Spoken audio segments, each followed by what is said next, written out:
Welcome to Vishnu IAS academy. మనం Telangana socio economic outlook సంబంధించిన rapid revision గురించి మాట్లాడుతున్నాం.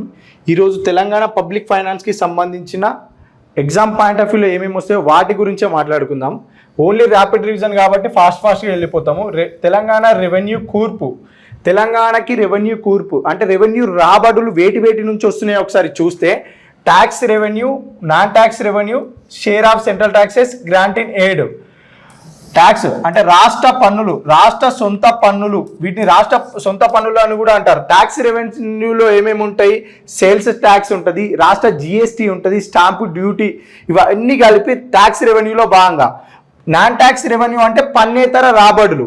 సెంట్రల్ ట్యాక్సెస్ అంటే కేంద్ర పన్నుల్లో రాష్ట్రం యొక్క వాటా. గ్రాంట్స్ ఇన్ ఎయిడ్, గ్రాంట్ల ద్వారా వచ్చిన ఆదాయము ఏ విధంగా ఉంది అనేది ఒకసారి చూస్తే 2024-25 బడ్జెట్ ఎస్టిమేట్స్ ప్రకారం చూస్తే ట్యాక్స్ రెవెన్యూ నుండి 1,38,228 కోట్ల రూపాయల రాబడి రావడం జరుగుతుంది. పన్నేతర రాబడి నుంచి 20,658 కోట్లు. షేర్ ఆఫ్ సెంట్రల్ ట్యాక్స్, కేంద్ర పన్నుల్లో రాష్ట్రాల వాటా అంటే కేంద్ర పన్నుల్లో రాష్ట్రంకి వచ్చే రాబడి ఎంత? 25,640 కోట్లు. గ్రాంట్ల నుంచి వచ్చేది 21,075 కోట్లు. అంటే మొత్తంగా రెవెన్యూ రిసిట్స్, రెవెన్యూ రాబడులు ఎంత ఉన్నాయి? 2,05,602 కోట్లు. ఏ అంచనా ప్రకారం 2024-25 బడ్జెట్ ఎస్టిమేట్స్ ప్రకారం తెలంగాణ యొక్క రెవెన్యూ రాబడులు ఎంత? 2,05,602 కోట్లు. అంటే మనకి ఇప్పుడు తెలంగాణ సోషియో ఎకనామిక్ అవుట్లుక్లో ముందుగా ఏమి ఇచ్చిరంటే ఓటాన్ అకౌంట్ బడ్జెట్ గురించి వివరాలు ఇవ్వడం జరిగింది. ఓటాన్ అకౌంట్ బడ్జెట్ ఎప్పుడు ప్రవేశపెట్టారు? మనకి 2024 ఫిబ్రవరి 10 నాడు ప్రవేశపెట్టడం జరిగింది.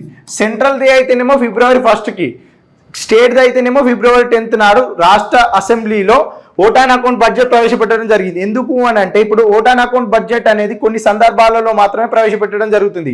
యుద్ధ వైపరీత్యాలు, ప్రకృతి విపరీత్యాలు, ఓటాన్ అకౌంట్ బడ్జెట్లో ఇచ్చిన అంశాలు మనకి సర్వేలో ఏమున్నాయో ఇక్కడ మనం చూస్తున్నాము. నెక్స్ట్ వచ్చేసి ద్రవ్యలోటు. ద్రవ్యలోటుకు సంబంధించి అంటే ద్రవ్యలోటు అంటే ఏంటంటే ద్రవ్యలోటు అన్నా, ఆర్థిక లోటు అన్నా, కోశలోటు అన్నా ఒకే అర్థాన్ని ఇవ్వడం జరుగుతుంది. అంటే వీటినే ద్రవ్యలోటు, కోశలోటు, ఆర్థిక లోటు అనడం జరుగుతుంది. ఫిజికల్ డెఫిసిట్ ఏ విధంగా ఉంది అనేది చూస్తే ఇప్పుడు ఫిజికల్ డెఫిసిట్ అంటే ఏంటిది అని అంటే బడ్జెట్లో రాబడి వ్యయానికి సంబంధించిన వివరాలు ఉంటాయి. ఇప్పుడు మనకి రాబడి కన్నా వ్యయము అధికమైనప్పుడు లోటు ఏర్పడుతుంది. రాబడి ఒక 100 రూపాయలు వస్తే వ్యయం ఒక 120 రూపాయలు ఖర్చు అయినప్పుడు లోటు ఎంతగా ఏర్పడింది? 20 రూపాయల లోటు ఏర్పడింది. ఈ లోటు పూరించడాని కోసము మార్కెట్ నుంచి తీసుకున్న రుణాలు, ఒక సంవత్సర కాలంలో తీసుకున్న రుణాల మొత్తాన్ని తెలియజేసేదే ద్రవ్యలోటు. ఇప్పుడు 2024-25 బడ్జెట్ ఎస్టిమేట్స్ ప్రకారం ఉదాహరణకి మాట్లాడుకుంటే 100 రూపాయల ఆదాయం రాబడి, రెవెన్యూ రాబడి అనేది 100 రూపాయలు వస్తే ఖర్చు 120 రూపాయలు అయితే లోటు ఎంత ఏర్పడింది? 20 రూపాయలు. 20 రూపాయల లోటు పూడ్చడానికి మార్కెట్ నుంచి రుణాలు తీసుకోవడం జరుగుతుంది. ఈ మార్కెట్ నుంచి తీసుకున్న రుణాలు తెలియజేసేది ద్రవ్యలోటు. ఒక సంవత్సర కాలంలో, ఒక ఆర్థిక సంవత్సర కాలంలో కొత్తగా తీసుకున్న మార్కెట్ రుణాలను తెలియజేసేదే ద్రవ్యలోటు. ఒక సంవత్సర కాలంలో తీసుకున్న రుణాల మొత్తాన్ని తెలియజేసేది ద్రవ్యలోటు. ఇది ఏ విధంగా ఉందో చూస్తే టోటల్ ఎక్స్పెండిచర్ 2024-25 బడ్జెట్ ఎస్టిమేట్స్లో ఎంత ఉంది? 2,75,891 కోట్ల రూపాయలు ఉంటే రెవెన్యూ రాబడులు ఎంత వచ్చినాయి? మనకి 2,05,602 రూపాయలు వచ్చినాయి. క్యాపిటల్ రిసీట్స్, మూలధన రాబడులు ఎంత? 60 కోట్లు ఉంటే క్యాపిటల్ డిస్బర్స్మెంట్ అంటే 17,001 కోట్ల రూపాయలు. అంటే మొత్తం రెవెన్యూ టోటల్ ఎక్స్పెండిచర్ అనేది 2,75,891 కోట్లు ఉంటే మనకి ఇక్కడ ఫిజికల్ డెఫిసిట్ ఎంత ఏర్పడింది? 53,228 కోట్ల రూపాయలు ఏర్పడింది. 2024-25 బడ్జెట్ ఎస్టిమేట్స్ ప్రకారము కోశలోటు ఎంతకి నమోదైంది అనే క్వశ్చన్ వస్తే 53,228 కోట్ల రూపాయలు. మనం అంశం ఏంటిది? ఫిజికల్ డెఫిసిట్ ఎంత ఉంది, వాల్యూ ఎంత ఉంది అని చూసుకోవడానికి ర్యాపిడ్ రివిజన్ కాబట్టి అంశాలు మాత్రమే చూసుకోవడం జరుగుతుంది. ఇక్కడ రెవెన్యూ వసూళ్ల కూర్పు కోట్లలో 2021-22 ఈ అంశాలు ప్రత్యేకంగా చూడాలి. ఎందుకు అని అంటే పబ్లిక్ ఫైనాన్స్ లో ఓటాన్ అకౌంట్ బడ్జెట్ కి సంబంధించిన వివరాలు ఇచ్చారు కదా అని చెప్పి నెగ్లెక్ట్ చేయొద్దు. ఎందుకు అని అంటే 2020-21కి సంబంధించిన డాటానే ఇవ్వడం జరిగింది.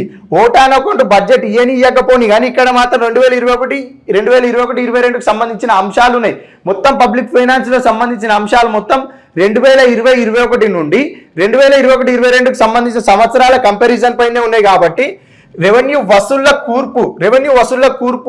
వసూళ్లు రావడము అని అంటే tax revenue, non tax revenue, ఏది share of central taxes grants in aid, ఇవి ఏ విధంగా ఉన్నాయి ఎప్పుడెప్పుడు 2020-21 నుంచి 2021-22 నుంచి. ట్యాక్స్ రెవెన్యూ రాష్ట్ర సొంత పన్ను రాబడి అనేది 2020-21లో ఎంత ఉంది? 66,650. అంటే మొత్తం రాబడుల్లో రాష్ట్ర సొంత పన్ను రాబడి ఎంత శాతంగా ఉంది? 2020-21లో 66.0% ఉంది. 2021-22లో ఎంత ఉంది? 91,271 కోట్ల రూపాయలు ఉంది.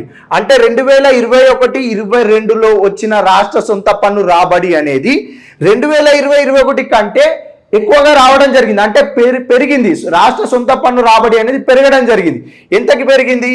71.6%. అంటే ఆ సంవత్సరంకి వచ్చిన రెవెన్యూ రాబడిలో రాష్ట్ర సొంత పన్ను రాబడి ఎంత శాతంగా ఉంది? 71.6%గా నమోదైంది.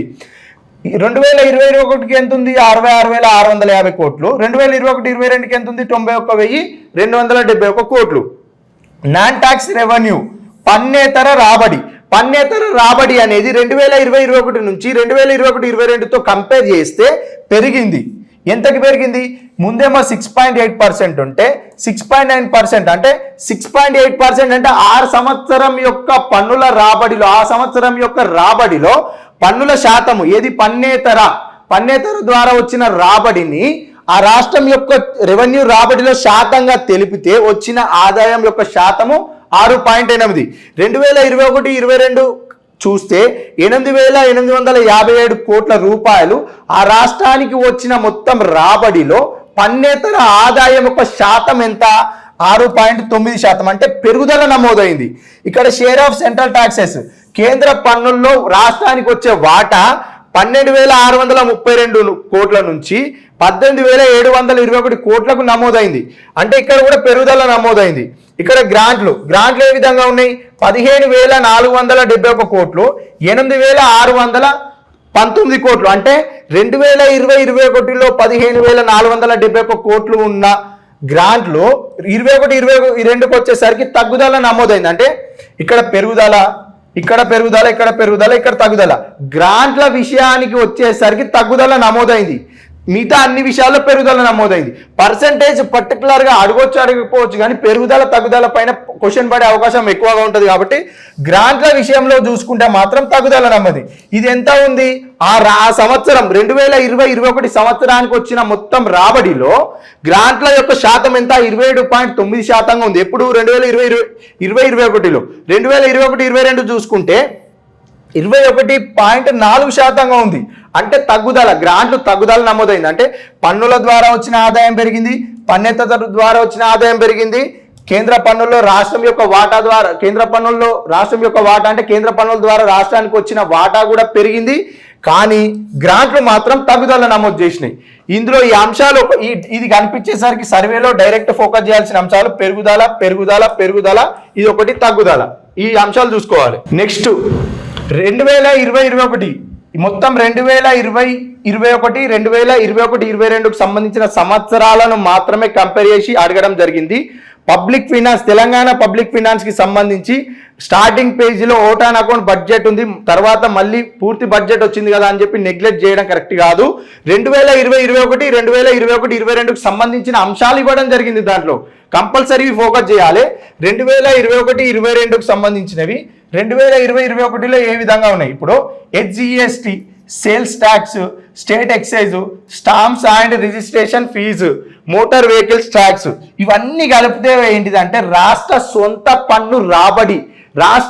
పన్ను రాబడిలో ఏ అంశాలు ఉంటాయి అంటే HGST ఉంటుంది, సేల్స్ ట్యాక్స్ ఉంటుంది, స్టేట్ ఎక్సైజ్ ట్యాక్స్ ఉంటుంది, stamps and registration fees, motor vehicle tax, ఇవన్నీ కలిపితే ఏంటి? స్టేట్ ఓన్ ట్యాక్స్ రెవెన్యూ అని పిలవడం జరుగుతుంది. నాన్ ట్యాక్స్ రెవెన్యూ అంటే పన్నేతర రాబడులు. వీటితో మొత్తం రాబడిలో ఏమేమి ఉంటాయి? మొత్తం స్టేట్ ఓన్ ట్యాక్స్ ఒకటి ఉంటే, పన్నేతర రాబడులు ఒక అంశం ఉంటే, కేంద్ర పన్నుల్లో రాష్ట్రం యొక్క వాటా ఒకటి ఉంటే, గ్రాంట్లు, ఈ 4 కలిపి మొత్తం రెవెన్యూలో భాగంగా ఉంటాయి. కానీ స్టేట్ ఓన్ ట్యాక్స్ రెవెన్యూలో ఏ అంశాలు ఉంటాయి? SGST, sales tax, state excise, stamps and registration fees, motor vehicles tax. ఇవి ఒకసారి చూస్తే ఎస్జిఎస్టి అనేది 2021-22లో ఎంతగా నమోదైంది? 28,917 కోట్లు. ఇది రాష్ట్ర సొంత పన్ను అంటే ఈ 5 ట్యాక్సెస్ కలిపితే ఒక 100 రూపాయలు వచ్చిందనుకో, ఈ 100 రూపాయలలో ఎస్జిఎస్టి ద్వారా వచ్చిన ఆదాయం యొక్క శాతం తెలిపేదే as a percentage of state own tax revenue. ఎంతగా ఉంది? 32% ఉంది. అంటే మొత్తం వాల్యూని మనం ఇప్పుడు ఇక్కడ వచ్చిన మొత్తం వాల్యూని 91,271 కోట్ల రూపాయలని 100% తీసుకుంటే దీనిలో ఎస్జిఎస్టి యొక్క శాతం ఎంత? 32% ఉంది. సేల్స్ ట్యాక్స్ ద్వారా ఎంత వచ్చింది? 26,974. శాతం ఎంత? 30%. సేల్స్ ట్యాక్స్ యొక్క శాతం ఎంత? 30%. స్టేట్ ఎక్సైజ్ ద్వారా 2021-22 ఎంత వచ్చింది? 17,482. శాతం ఎంత? 19%. ఇది ఈ వాల్యూస్ అనేది ఒకసారి చూసుకోవాలి. ఎందుకంటే 2021-22 ఆర్థిక సంవత్సరానికి రాష్ట్ర సొంత పన్ను రాబడిలో పన్నుల యొక్క వరుస క్రమాన్ని అమర్చండి అంటే ఎస్జిఎస్టి మొదటి స్థానము, సేల్స్ ట్యాక్స్, ఇట్లా ఈ పర్సెంటేజ్ల ద్వారా మనం అమర్చాలి. అంటే వరుస క్రమంలో చూస్ చేసుకోవడానికి ఆప్షన్ ఏది బాగుంది అంటే పన్నుల్లో రాష్ట్ర వాటాల వరుస క్రమాన్ని మనం చూస్ చేసుకోవడానికి ఈజీగా ఉంటుంది. అప్పుడు స్టాంప్స్ అండ్ రిజిస్ట్రేషన్ ఫీజు ఎంత ఉంది? 14% ఉంది. మోటార్ వెహికల్ ట్యాక్స్ ఎంత ఉంది? 5% ఉంది. అంటే ఎస్జిఎస్టి మొదటి స్థానంలో, సేల్స్ ట్యాక్స్ సెకండ్ స్థానంలో, తర్వాత స్టేట్ ఎక్సైజ్ డ్యూటీ తర్వాత స్థానంలో, stamps and registration fee 4th ప్లేస్లో, మోటార్ వెహికల్ ట్యాక్స్ 5th ప్లేస్లో. ఆరోహణ క్రమంలో అమర్చండి. 2021-22 ఆర్థిక సంవత్సరాలకు రాష్ట్ర సొంత పన్ను రాబడి కూర్పులో పన్నుల యొక్క వాటాలను ఆరోహణ క్రమంలో అమర్చండి. అవరోహణ క్రమంలో అమర్చండి అంటే పైనుండి కిందికి, ఇవి డైరెక్ట్ ఉంటాయి. ఆరోహణ క్రమంలో అమర్చండి అంటే మొదటగా మోటార్ వెహికల్ ట్యాక్స్ వస్తుంది, తర్వాత రిజిస్ట్రేషన్ ఫీజు, తర్వాత స్టేట్ ఎక్సైజ్, తర్వాత సేల్స్ ట్యాక్స్, తర్వాత ఎస్జిఎస్టి. కింది నుంచి పైకి ఆరోహణ క్రమంలో, పైనుంచి కిందికి అవరోహణ క్రమంలో. ఇప్పుడు నెక్స్ట్ ఏంటంటే as a percentage of revenue receipts.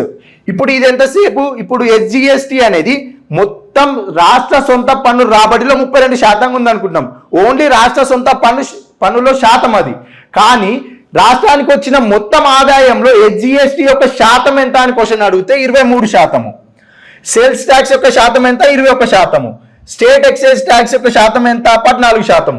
Stamps and registration fee ఎంత? 10%. మోటార్ వెహికల్ ట్యాక్స్ ఎంత? 3%. రాష్ట్రానికి వచ్చే మొత్తం రాబడిలో సేల్స్ ట్యాక్స్ యొక్క శాతం ఎంత అనే క్వశ్చన్ వచ్చింది అనుకో 21%. స్టేట్ ఎక్సైజ్ ట్యాక్స్ యొక్క శాతం వచ్చింది అనుకో 14%. స్టాంప్స్ అండ్ రిజిస్ట్రేషన్ ఫీజు వస్తే 10%. అంటే వరుస క్రమంలో అమర్చమన్నా గుర్తుంచుకోవాల్సిన అంశం ఏంటిదంటే ఎస్జిఎస్టి మొదటి స్థానంలో ఉంటుంది, తర్వాత సేల్స్ ట్యాక్స్, తర్వాత స్టేట్ ఎక్సైజ్, తర్వాత స్టాంప్స్ డ్యూటీ, తర్వాత మోటార్ వెహికల్స్. ఆరోహణ క్రమము, అవరోహణ క్రమము, పైనుంచి కిందికి, కింది నుంచి పైకి. శాతాలు ఎంత ఉన్నాయి అనేది అడగొచ్చు అడగకపోవచ్చు, కానీ ఈ ఆర్డర్ మాత్రం గుర్తుపెట్టుకోవాలి. ఈ ఆర్డర్ గుర్తుంది అంటే ఆటోమేటిక్గా మన క్వశ్చన్లో ఎస్జిఎస్టి ఎక్కువ వాల్యూ ఉంటుంది, సేల్స్ ట్యాక్స్ తక్కువ వాల్యూ ఉంటుంది, తర్వాత ఈ స్టేట్ ఎక్సైజ్ ఉంటుంది, తర్వాత స్టాంప్ డ్యూటీ ఉంటుంది, తర్వాత మోటార్ వెహికల్స్. అంటే ఇటు ఈ 5 సీట్ వాల్యూస్ ఇచ్చినప్పుడు కూడా మనకి వాల్యూస్ గుర్తు లేకుండా ఈ ఆర్డర్ గుర్తుంటే మాత్రం ఆప్షన్ అనేది కరెక్టే పెడతాము, కరెక్ట్ చూస్ చేసుకుంటాం కూడా. తెలంగాణ అభివృద్ధి వ్యయము, అభివృద్ధియేతర వ్యయము. అభివృద్ధియేతర వ్యయము అని అంటే 2020-21 డెవలప్మెంట్ ఎక్స్పెండిచర్ 2020-21 నుంచి 2021-22 ఏ విధంగా ఉంది? ఇప్పుడు డెవలప్మెంట్ ఎక్స్పెండిచర్ అని అంటే సామాజిక సేవలకు చేసిన వ్యయము, ఆర్థిక సేవలకు చేసిన వ్యయము. సామాజిక సేవలకు అని అంటే విద్య కానీ, ఆరోగ్యానికి, సంక్షేమం కోసం చేసిన వ్యయము. వీటితో పాటు ఆర్థిక సేవలు అంటే గృహ నిర్మాణాలు, రోడ్లు వేయడము, వీటికి సంబంధించిన వ్యయం ఏంటంటే development expenditure. Non development expenditure అంటే సాధారణ పరిపాలన కోసం చేసే ఖర్చులు నాన్ డెవలప్మెంట్ ఎక్స్పెండిచర్లో భాగంగా ఉంటాయి. ఈ 2020-21 నుంచి 2021-22 మధ్యలో ఎంత అమౌంట్ అనేది పెరిగింది? ఇప్పుడు 1,09,729 కోట్లు అనేది 2021-2021ది. 1,28,735 కోట్లు అనేది 2021-22కి సంబంధించిన వాల్యూస్ ఏంటిది 1,28,735 కోట్లు. అభివృద్ధి వ్యయము అనే పదం వచ్చినప్పుడు 2020-21తో పోలిస్తే 2021-22లో అభివృద్ధి వ్యయం అనేది పెరిగింది. నాన్ డెవలప్మెంట్ ఎక్స్పెండిచర్ కూడా 40,256 కోట్ల నుంచి 45,394 కోట్లకి ఏమైంది, పెరిగింది. రెండు పెరిగినాయి. అభివృద్ధి వ్యయము అని అంటే సామాజిక సేవల కోసం చేసిన వ్యయము, ఆర్థిక సేవల కోసం చేసిన వ్యయమేమో అభివృద్ధి వ్యయంలో. సాధారణ ఖర్చులు, ఆర్థిక ఖర్చులకు సంబంధించి ఏమో నాన్ డెవలప్మెంట్ ఎక్స్పెండిచర్ 2020-21లో ఏ విధంగా ఉంది, 2021-22లో ఏ విధంగా ఉంది. రెండింటిలో పెరిగింది. డెవలప్మెంట్ ఎక్స్పెండిచర్లో పెరిగింది, నాన్ డెవలప్మెంట్ ఎక్స్పెండిచర్లో కూడా పెరుగుదల నమోదైంది. మొత్తం నికర వ్యయంలో అభివృద్ధి వ్యయ శాతము, నికర వ్యయంలో అభివృద్ధి వ్యయ శాతము ఎంత శాతం ఉందంటే తెలంగాణ 74% ఉంది. అభివృద్ధి వ్యయ శాతము నికర వ్యయంలో తెలంగాణ 74%లో ఉంది. రాష్ట్రాల వరుస క్రమము అడిగితే మధ్యప్రదేశ్, ఒడిస్సా, తెలంగాణ, ఛత్తీస్గఢ్ మొదటి 4 రాష్ట్రాలు ఉన్నాయి. ఇండియా సాధారణ యావరేజ్ చూసుకుంటే 68. ఈ 68 చూసుకోవాలి. మొత్తం నికర వ్యయంలో అభివృద్ధి వ్యయ శాతము తెలంగాణ సోషియో ఎకనామిక్ అవుట్లుక్ 2024 ప్రకారము మొత్తం నికర వ్యయంలో అభివృద్ధి వ్యయ శాతము ఎంత ఉంది తెలంగాణ కంటే 74%. మొదటి రాష్ట్రాలు అంటే మధ్యప్రదేశ్, ఒడిస్సా, తెలంగాణ, ఛత్తీస్గఢ్, కర్ణాటక మొదటి 5 రాష్ట్రాలు. ఇండియా సాధారణ యావరేజ్ ఎంత ఉంది, 68% నమోదైంది. ర్యాపిడ్ రివిజన్ కాబట్టి జస్ట్ అంశాలు డాటా, లేకుంటే ఎక్కువ రోజులు పట్టేటట్టున్నది కాబట్టి అంశాలు డాటా వరకే మాట్లాడుకుంటున్నాము. 2020-21 నుంచి 2021-22 ఆర్థిక సంవత్సరాలలో కీలక రంగాలలో వ్యయము కోట్లలో అంట. కీలక రంగాల్లో వ్యయం ఏ విధంగా జరిగింది, ఆ కీలక రంగాలు ఏమేమి ఉన్నాయి ఇక్కడ? వ్యవసాయము, దాని అనుబంధ రంగాలు, విద్య, క్రీడలు, కళలకు సంబంధించి ఒక రంగము, welfare, SC ST OBC and మైనార్టీకి సంబంధించిన ఒక రంగము, ఇరిగేషన్ అండ్ ఫ్లడ్ కంట్రోల్కి సంబంధించిన ఒక రంగం. మొత్తం 4 రంగాలు ఇచ్చిరు. ఈ 4 రంగాల్లో 2020-21లో ఏ విధంగా వ్యయం చేయడం జరిగింది, 2021-22లో ఏ విధంగా వ్యయ కేటాయింపులు వ్యయం జరిగింది చూస్తే ఇది మొత్తం ఓవరాల్గా దీంతో కంపేర్ చేస్తే ఎంత శాతం పెరిగింది. అగ్రికల్చర్కి వచ్చేసి వ్యవసాయం, దాని అనుబంధ రంగాలకు 2020-21లో 17,808 కోట్ల నుంచి 19,712 కోట్లకు పెంచడం జరిగింది. అదేవిధంగా ఎడ్యుకేషన్, స్పోర్ట్స్, ఆర్ట్స్ అండ్ కల్చర్లో 12,744 కోట్ల నుంచి 14,406 కోట్లకు పెంచారు. వెల్ఫేర్లో వచ్చేసి 9,078 కోట్ల నుంచి 15,849 కోట్లకు పెంచడం జరిగింది. ఇరిగేషన్ అండ్ ఫ్లడ్ కంట్రోల్లో 8,715 కోట్ల నుంచి 13,886 కోట్లకు పెంచడం జరిగింది. అయితే ఇప్పుడు క్వశ్చన్ ఎక్కడ పడే అవకాశం ఉంటుందంటే 2020-21తో కంపేర్ చేస్తే 2021-22లో ఆర్థిక సంవత్సరాలలో ఏ రంగంలో అధిక శాతం వ్యయం చేయడం జరిగింది అని అంటే 75% అధిక శాతం తోటి వెల్ఫేర్లో ఎస్సీ ఎస్టీ ఓబీసీ మైనార్టీస్కి సంబంధించి అధిక వ్యయం చేయడం జరిగింది. ఏ సంవత్సరంతో పోలిస్తే 2020-21తో పోలిస్తే 2021-22లో సంక్షేమానికి, ఎస్సీ ఎస్టీ ఓబీసీ మైనార్టీకి సంబంధించి ఇక 75% వ్యయం అనేది అధికంగా కేటాయించడం జరిగింది, వ్యయం అనేది చేయడం జరిగింది. కాబట్టి ఇది ఒకటి గుర్తుంచుకోవాలి. తర్వాత స్థానంలో ఇరిగేషన్కి, తర్వాత ఎడ్యుకేషన్, తర్వాత అగ్రికల్చర్ చివరి స్థానంలో ఉంది. మొదటి స్థానంలో సంక్షేమము, తర్వాత స్థానంలో వ్యవసాయము, ఆ తర్వాతనేమో ఎడ్యుకేషన్. మొదటి స్థానంలో ఇది, 2 ఇది, 3 ఇది, 4 ఇది. ఆర్డర్ అడుగుతానేమో చూసుకోవాలి. లేకుంటే ఎక్కువగా దేనికి వ్యయం చేయడం జరిగిందంటే సంక్షేమానికి. ఏ ఇయర్తో పోలిస్తే 2020-21తో పోలిస్తే 2021-22లో కట్టుబడిన వ్యయాన్ని రెవెన్యూ వసూళ్ల శాతంగా పోల్చడం. కట్టుబడిన వ్యయం అంటే తప్పనిసరిగా చెల్లించాల్సిన వ్యయం. కట్టుబడిన వ్యయంలో ఏమేమి ఉంటాయంటే సాలరీస్, జీతాలు, పెన్షన్లు, ఇంట్రెస్ట్ పేమెంట్స్, వడ్డీ చెల్లింపులు అనేది తప్పనిసరిగా చెల్లించాల్సిన వ్యయం. ఇది కట్టుబడిన వ్యయము. ఇది రెవెన్యూ వసూల్లో శాతంగా. కట్టుబడిన వ్యయము అని అంటే ఈ మూడింటిలో ఎంతైతే ఆదాయాన్ని చెల్లించాల్సి వస్తుందో ఆ చెల్లించాల్సిన రూపాయలను మొత్తం వచ్చిన రెవెన్యూ వసూల్లో శాతంగా తెలిపి ఇక్కడ రాష్ట్రాల వరుస క్రమం ఇవ్వడం జరిగింది. అంటే ఇప్పుడు 2021-22 వరకే ఇచ్చిండు మనకి దాంట్లో డాటా ప్రకారం. 2021-22 నాడు టోటల్ రెవెన్యూ రిసీట్స్ ఏ విధంగా ఉన్నాయి, రెవెన్యూ వసూళ్లు తెలంగాణలో ఏ విధంగా ఉన్నాయి, 1,27,469 కోట్ల రూపాయలు ఉన్నాయి. ఈ 1,27,469 కోట్ల రూపాయలను మనం ఇప్పుడు ఒక 100 రూపాయలు అనుకుందాం, లేకుంటే ఒక 100% తీసుకుంటే అదే ఇప్పుడు కట్టుబడిన వ్యయం ఈ సాలరీస్కి కానీ పెన్షన్స్ కానీ ఇంట్రెస్ట్ పేమెంట్స్ వడ్డీ చెల్లింపులకు సంబంధించి ఖచ్చితంగా చెల్లించాల్సిన రూపాయలు ఇప్పుడు ఒక 45 రూపాయలు అనుకుందాం. ఈ మొత్తంగా వచ్చిన రెవెన్యూ రాబడులు 100 రూపాయలు అనుకుంటే తప్పనిసరిగా చెల్లించాల్సిన వ్యయం సాలరీస్ పెన్షన్స్ వడ్డీ చెల్లింపులు 45 రూపాయలు అయితే ఈ రెవెన్యూ వసూల్లో ఈ 45 రూపాయలను శాతంగా తెలపాలి. శాతంగా తెలిపితే అప్పుడు ఎంత అవుతుంది? 45% అవుతుంది. ఈ 45% ఇట్లా రాష్ట్రాలలో రెవెన్యూ వసూలు ఆ రాష్ట్రాలలో కట్టుబడని వ్యయము అంటే తప్పనిసరిగా చెల్లించాల్సిన వ్యయాల శాతాలను తప్పనిసరి చెల్లించాల్సిన వ్యయాలను ఈ రాబడిలో శాతంగా తెలిపి దేశంలో రాష్ట్రాల వరుస క్రమాలు ఇక్కడ ఇవ్వడం జరిగింది. అయితే తెలంగాణకు 2021-22లో 1,27,469 కోట్ల రూపాయలు రెవెన్యూ రాబడులు రెవెన్యూ వసూళ్లు అయితే కట్టుబడిన వ్యయం ఎంతుంది? 60,168 కోట్లు.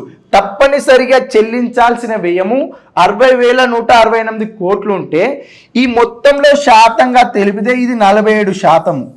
ఈ 47%ని భారతదేశంలో రాష్ట్రాలతోటి కంపేర్ చేస్తే తెలంగాణ పరిస్థితి ఏ విధంగా ఉందంటే ఒడిస్సా ఫస్ట్ ప్లేస్లో, బీహార్ సెకండ్ ప్లేస్లో, థర్డ్ జార్ఖండ్, ఫోర్త్ మధ్యప్రదేశ్, తెలంగాణ 5వ స్థానంలో ఉంది.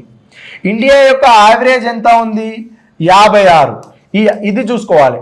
ఇండియా యొక్క సాధారణ రెవెన్యూ వసూళ్ల శాతాన్ని కట్టుబడిన వ్యయాన్ని రెవెన్యూ వసూళ్ల శాతంగా పోలిస్తే సాధారణంగా ఇండియాలో 56% ఉంటే మొత్తం రాష్ట్రాల ప్రకారం చూస్తే ఒడిశా మొదటి ప్లేస్లో, బీహార్, జార్ఖండ్ మధ్యప్రదేశ్, తెలంగాణ స్థానం ఎంత?